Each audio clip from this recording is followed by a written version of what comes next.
오늘 말씀은 이사야 28장입니다. 14절부터 22절입니다. 이러므로 예루살렘에서 이 백성을 다스리는 너희 오만한 자여, 여호와의 말씀을 들을지어다. 너희가 말하기를 우리는 사망과 언약하였고 수월과 맹약하였은즉 넘치는 재앙이 밀려올지라도 우리에게 미치지 못하리니 우리는 거짓을 우리의 피난처로 삼았고 허위 아래에 우리를 숨겼음이라 하는도다. 그러므로 주 여호와께서 이같이 이르시되 보라, 내가 한 돌을 시온에 두어 기초를 삼았노니 곧 시험한 돌이요 귀하고 견고한 기초돌이라. 그것을 믿는 이는 다급하게 되지 아니하리로다.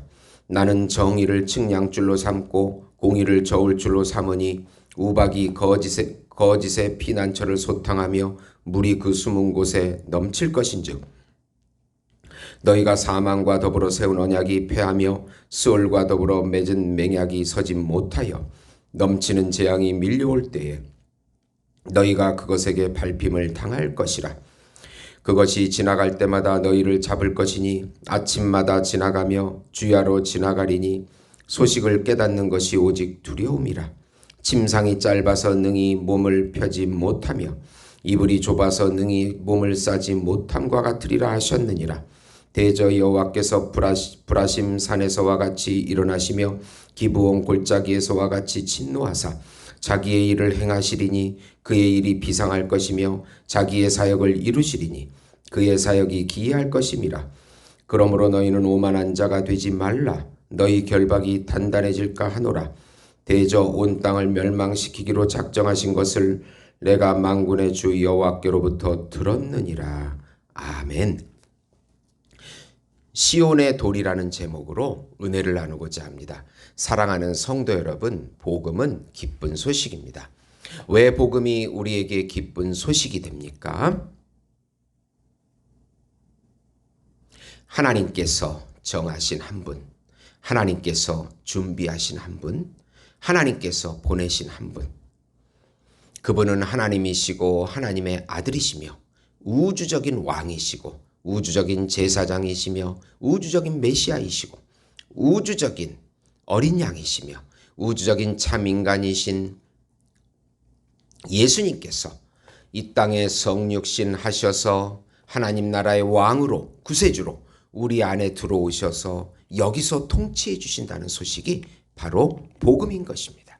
예수님의 십자가의 죽음과 부활을 통하여 하나님의 본질인 생명과 하나님의 성품인 사랑을 다시 누리게 해주신다는 소식입니다.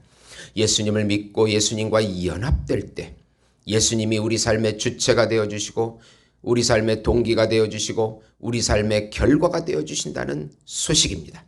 우리들을 인도해 주시고 보호해 주시고 동행해 주시고 함께 살아주신다는 소식입니다. 우리가 새로운 피조물이 되어서 하나님의 의가 되어서 신인류가 되었고 하나님의 자녀가 되었다는 소식이 바로 복음인 것입니다. 이 복음을 믿음으로 마음껏 누리시는 우리 성도 여러분이 되시기를 예수님의 이름으로 축원드립니다. 하나님께서 정하신 시온의 돌이신 예수님을 믿으라 하는 내용입니다. 우선 하나님의 말씀을 우습게 여기는 교만은 패망으로 이어짐을 기억하라. 이사야 오늘 28장부터 31장은 이스라엘과 유다에 대한 경고의 말씀입니다. 에브라임의 교만한 면류관에게 화가 있을 것이라고 합니다. 에브라임은 이스라엘을 의미합니다. 북이스라엘을 의미합니다. 술에 취한 사마리아 성은 쇠잔에 가는 꽃과 같다고 합니다. 우박과 광풍 같은 강하고 힘있는 아수르에 의해서 그 면류관이 땅에 던져지리라고 2절에 말씀합니다. 처음 익은 무화과 열매를 금방 따먹듯이 없어지게 될 것이라고 말씀합니다. 거짓자의 소가 교만하여 하나님의 말씀을 버리면 망하게 된다는 것입니다. 오직 여호와 하나님을 경외하는 남은 자에게 영화로운 면류관과 아름다운 화관이 되어주신다고 5절에 말씀합니다. 하나님께서 재판장에서 판결하는 영이 되어주시고 성문에서 전쟁의 힘이 되어주신다고 약속하십니다. 유다의 제사장들과 선지자들이 포도주와 독주로 타락합니다. 백성들은 하나님의 말씀을 무시하고 우습게 여깁니다.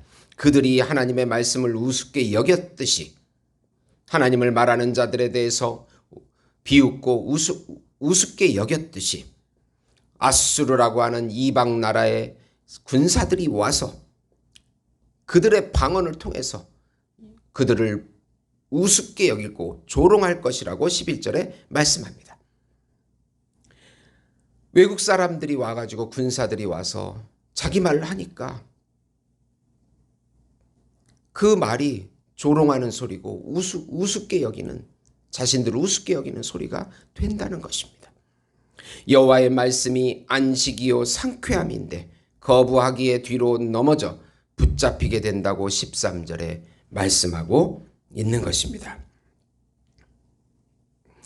13절 보시면 여호와께서 그들에게 말씀하시되 경계에 경계를 더하며 경계에 경계를 더하며 교훈에 교훈을 더하며 교훈에 교훈을 더하고 여기서도 조금 저기서도 조금 하사 그들이 가다가 뒤로 넘어져 부러지며 걸리며 붙잡히게 하시리라는 말씀입니다. 두 번째로 시온의 모퉁이 돌이신 예수님만이 구원자가 됨을 믿으라. 유다의 지도자들은 여호와의 말씀을 들으라고 하십니다. 그들이 사망과 언약하고 스스로 안전하다고 15절에 착각했습니다. 여호와의 말씀보다 자신의 거짓자를 믿고 따라갔습니다. 하나님께서 세우신 시온의 한 돌을 믿는 자는 망하지 않는다고 16절에 약속하십니다. 시온의 모퉁이 돌은 바로 예수님이십니다.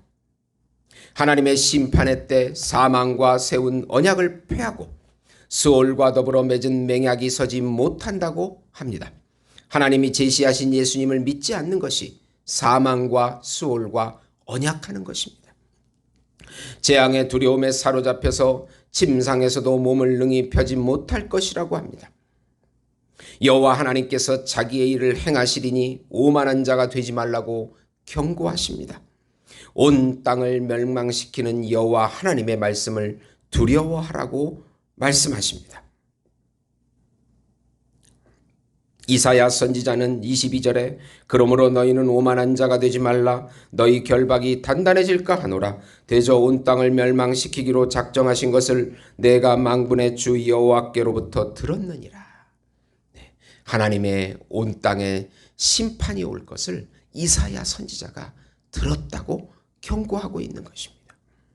세 번째로 여호와 하나님의 경영은 기모하고 지혜는 광대함을 깊이 알고 예수님을 믿으라.